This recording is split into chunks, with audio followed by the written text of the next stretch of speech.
Asia cup শেষ হলেও বিতর্ক যেন পিছু ছাড়ছে না। ভারতীয় দল দাপুটে পারফরমেন্সে মাঠে জিতলেও মাঠের বাইরের আচরণে তারা ঠিক কতটা স্পোর্টসম্যান হিসেবে মান রাখল তা নিয়ে প্রশ্ন উঠেছে ক্রিকেট প্রেমী মহলে। ফাইনাল ম্যাচ শেষে যখন ট্রফি হাতে ওঠার সময় ঠিক তখনই ঘটে এমন এক ঘটনা যা কেবল টুর্নামেন্ট নয়, গোটা ক্রিকেট বিশ্বকেই অবাক করে দেয়।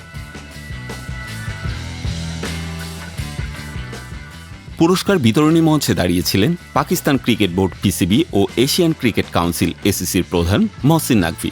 তবে তার হাত থেকে ট্রফি নিতে অস্বীকৃতি জানান ভারতের অধিনায়ক সূর্যকুমার যাদব সহ গোটা দল। ম্যাচে জয়ের উল্লাস তখন হঠাৎ করেই থমকে যায় এক অদ্ভুত অস্বস্তিতে। ট্রফি তো জেতা হলো, কিন্তু সেই ট্রফি তারা গ্রহণ করল না। ভারতীয় দলের এই অবস্থান অনেকেই কূটনৈতিক বার্তা হিসেবে দেখছেন। দুই দেশের সম্পর্কের বর্তমান অবস্থায় এমন সিদ্ধান্ত আশ্চর্যজনক নয়, তবুও এটা ক্রিকেটের মাঠে এক নজিরবিহীন অধ্যায় হয়ে থাকল। এসিসিও তাদের নিয়ম থেকে এক চুল নড়েনি। ভারত যথাযথভাবে ট্রফি গ্রহণ না করায় এখন পর্যন্ত সেই ট্রফি তাদের হাতে তুলে দেয়া হয়নি। এই পুরো ঘটনার কেন্দ্রবিন্দুতে থাকা মহসিন নাকভি শুরু থেকে ছিলেন দৃঢ়।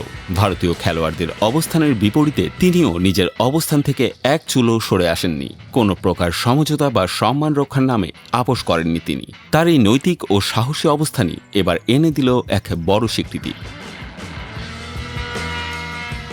সিন্ধ ও করাচি বাস্কেটবল অ্যাসোসিয়েশনের প্রধান অ্যাডভোকেট গোলাম আব্বাস জামাল ঘোষণা দিয়েছেন, মহসিন নাকভিকে দেয়া হচ্ছে Shaheed Zulfikar Ali Bhutto excellence gold medal. শুধু একটি ক্রিকেট ট্রফি ঘিরে নয়, বরং দেশের মর্যাদা ও সার্বভৌমত্ব রক্ষায় সাহস দেখানোর জন্যই তাকে এই সম্মাননা দেয়া হচ্ছে। গোলাম আব্বাস জানিয়েছেন, এটা শুধু ক্রিকেট নয়, এটা সম্মান, মর্যাদা এবং চাপের কাছে মাথা নত না করার ব্যাপার। মহসিন নাকভি দেখিয়েছেন কিভাবে একজন নেতৃত্ব দানকারী ব্যক্তি জাতির প্রতিনিধিত্ব করে আত্মমর্যাদাকে অটুট রাখতে পারেন। করাচিতে আয়োজিত এক জমকালো অনুষ্ঠানে এই স্বর্ণপদক তুলে দেওয়া হবে নাকভির হাতে। যদিও আনুষ্ঠানিক তারিখ এখনও ঘোষণা করা হয়নি, তবে অনুষ্ঠান নিয়ে শুরু হয়ে গেছে ব্যাপক প্রস্তুতি।